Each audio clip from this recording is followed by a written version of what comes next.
is up, guys? EJ here, back with another video, and today it's going to be my weekly movie review roundup, episode 5.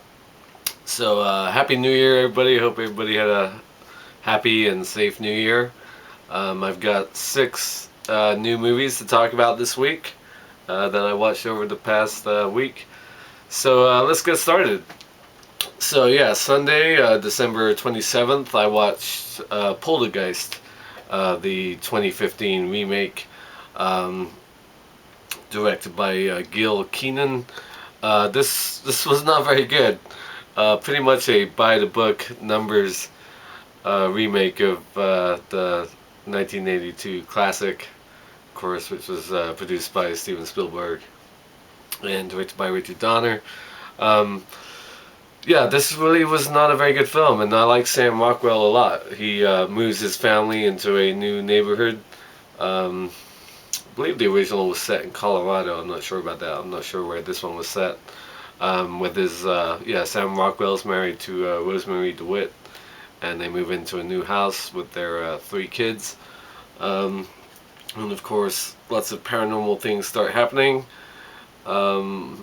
Including a fuzzy TV, of course. And that's where the film sort of went downhill. It was pretty much by the numbers remake of the 1982 film, and I'm a huge fan of that film. This movie just lacked the sort of magic and sort of quality of that film overall. This film relied too much on sort of modern horror scares and cliches, and I just didn't respond to it the way I do the original film. The original film just feels a lot more real, um, a lot scarier. There's a lot more tension. This film just felt like the usual horror, modern horror movie we get these days. Slap a old title on it and call it a remake. And yeah, like I said, I've always liked Sam Rockwell, and he was okay, and Rosemary DeWitt was good. The guy who played the paranormal investigator, let me get his name, Jared Harris. That character could have been a bit more, could have been interesting. He does what he can with it, but yeah, I mean, the main reason was the little girl. I mean, the famous line, of course, they hear when she's got her hand against the TV and she turns around. There was like it wasn't have that same feeling that it did in the 82 original. I mean, that's a great moment from that film, and this film just completely underplays that moment. And beyond there, she gets sucked into the TV, and it just becomes a special effects bonanza, but not for the better after that. So Poltergeist 2015, I gave a 5 out of 10. Okay, moving on. To Monday, the 28th of December, I watched another horror movie, Unfriended, directed by, let me get this name, Levan Gabeladze. Not a great movie, but sort of fun. Little horror movie about a bunch of high school friends who engage in online chat, Skype messaging, and online video chat.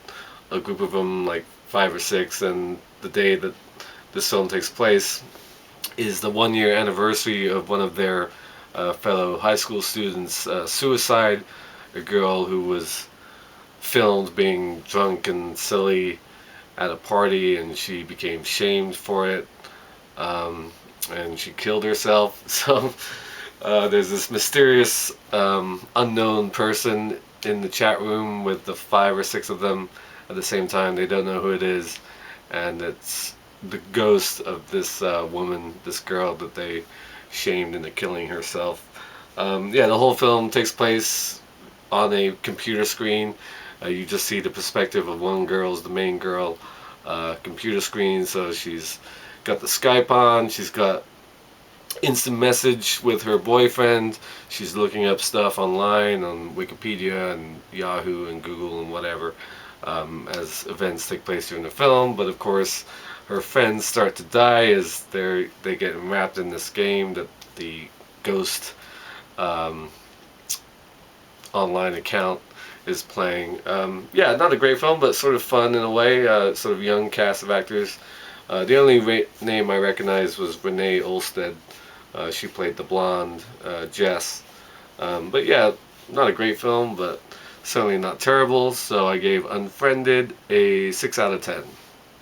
Okay, on December, what the hell date are we on? 29th. On Tuesday, I watched Citizen 4 from 2014. Yeah, Citizen 4, the best documentary winner at the Academy Awards last year. Yeah, really good, solid documentary directed by Laura Poitras, a documentarian and journalist. She she went to Hong Kong to film with a journalist, interviews with NSA whistleblower Edward Snowden, who of course um, basically told the world that the NSA was tapping everybody's phones, spying on people via the internet, what websites you visit, what search engines you use, what you search, what words you search, all that kind of stuff. And it was a big deal when this happened. So yeah, we meet Edward Snowden in a Hong Kong hotel room, and we find out over a period of a few days during couple of the journalists are there interviewing him, asking him questions about what's going on. And meanwhile, the story gets leaked over a couple of days by these two journalists to the media, and the media storm builds.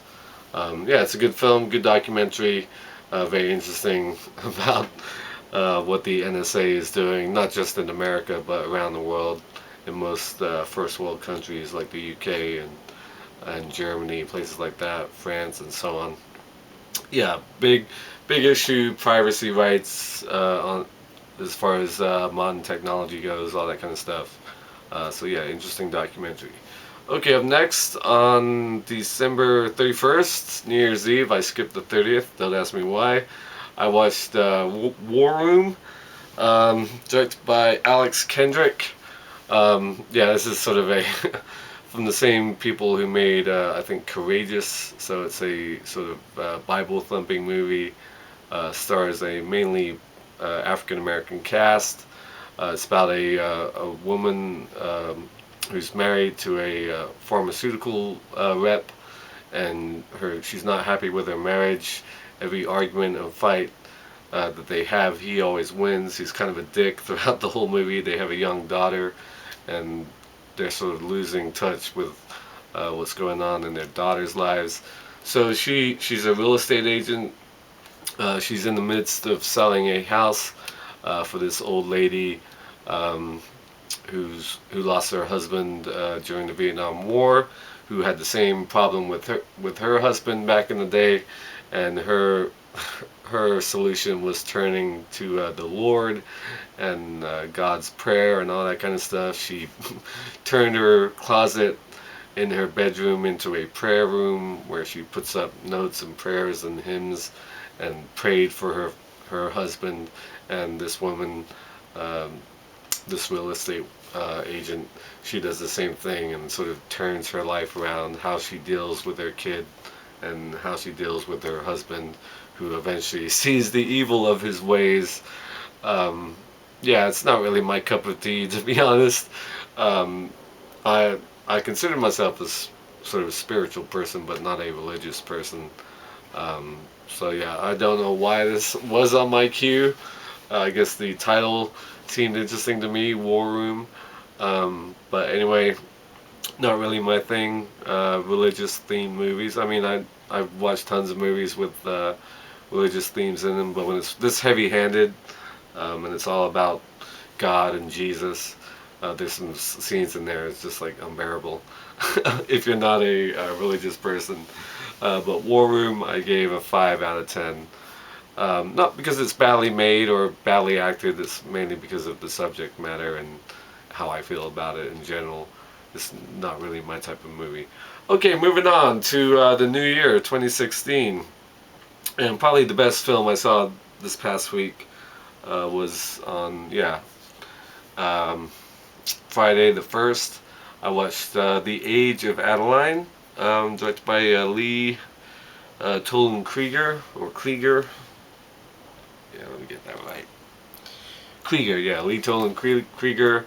Um, I gotta say right up front, romantic fantasy movies aren't really my thing. They never really have been. We've had some of those over the years. I mean, I like certain romance movies, but I really enjoyed this. I thought Blake Lively was wonderful. She plays a young woman born at the turn of the century back in the early 1900s, and in her mid 20s, after she's married and had a kid, she gets into a car accident, and through some weird number of events, she stops aging. Um, she's frozen at basically 25, 27 years old.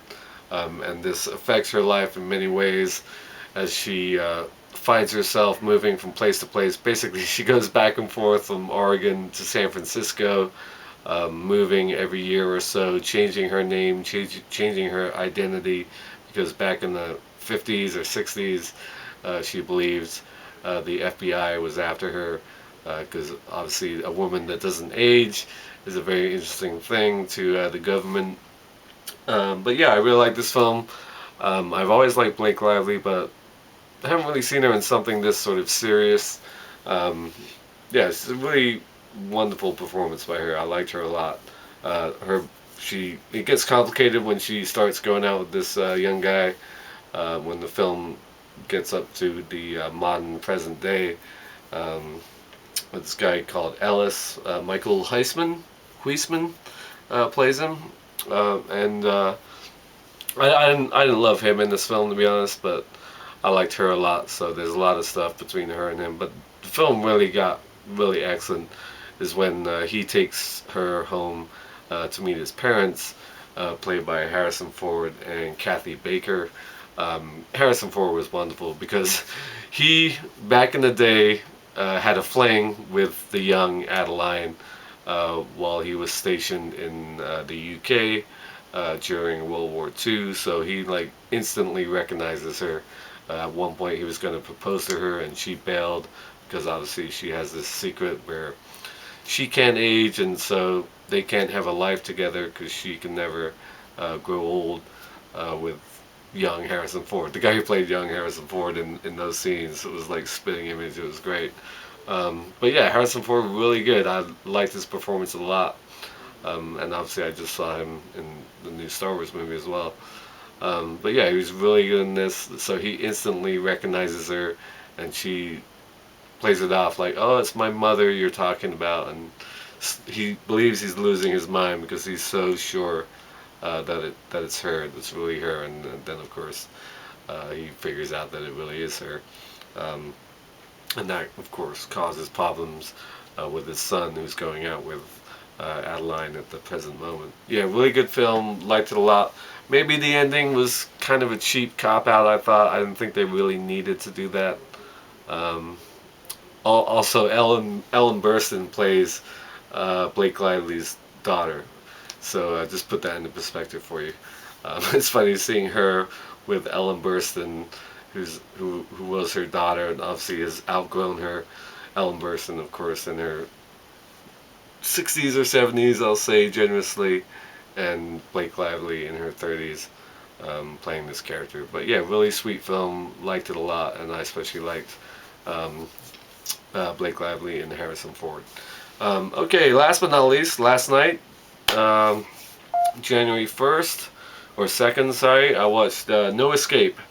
Not your 1994 Jean-Claude Van Damme No Escape, or I think there's another one with like Tom Berenger or something from the 90s or 80s. There's a couple of No Escapes out there. I used to have a running joke about the title of the movie No Escape back in the AOL chat days. But anyway, yeah, No Escape, directed by John Eric Dowdle, stars Owen Wilson, who's moving his family to Southeast Asia with his wife, played by what's the name? Lake Bell, yeah, Lake Bell, and their two young daughters. He works for a company that's um, uh, sort of improving the drinking water in this country. Basically, a day after their arrival, a sort of coup rebel uprising happens, and Americans, tourists, start getting killed and executed in the street. They storm the hotel that Owen Wilson and his family are staying at, and it's basically a breakneck action thriller for this family to survive almost impossible odds. This film is hard to watch at times, especially those scenes when they're storming the hotel and just killing people at random, especially given recent events in Paris and San Bernardino and so on. So those scenes really sort of affected me. But yeah, it's a really good action thriller. Owen Wilson's really good. Lake Bell's really good. Pierce Brosnan plays a British foreign national, you'd say, who the family meet on the plane ride over there, and he ends up helping Owen Wilson out and his family when they need it the most. Yeah, that scene's really really tough to watch. I gotta say, yeah, this film does not hold any punches, and I'm guessing the country that the film takes place in is Cambodia. They don't outrightly say it during the movie. It's either Laos or Cambodia because um, it's on the border of Vietnam. If you've seen it, you know what I'm talking about. But they don't outright say what country it is, but I'm guessing Cambodia is my best guess. Um, but yeah, it's a good action thriller, good performances. Yeah, just quite harrowing at times, considering recent events in the world today. But yeah, good solid movie. So No Escape, I gave 7 out of 10. The Age of Adaline, I gave it 8 out of 10, and the other ones, Citizen 4, I didn't say, I gave it 7 out of 10, and the other ones I told you what I gave them. Okay, so that's it. The 6 movies I watched this week. Thank you for watching as always. Let me know what you think of these movies if you've seen them. And of course, next week I'll have a new episode for you.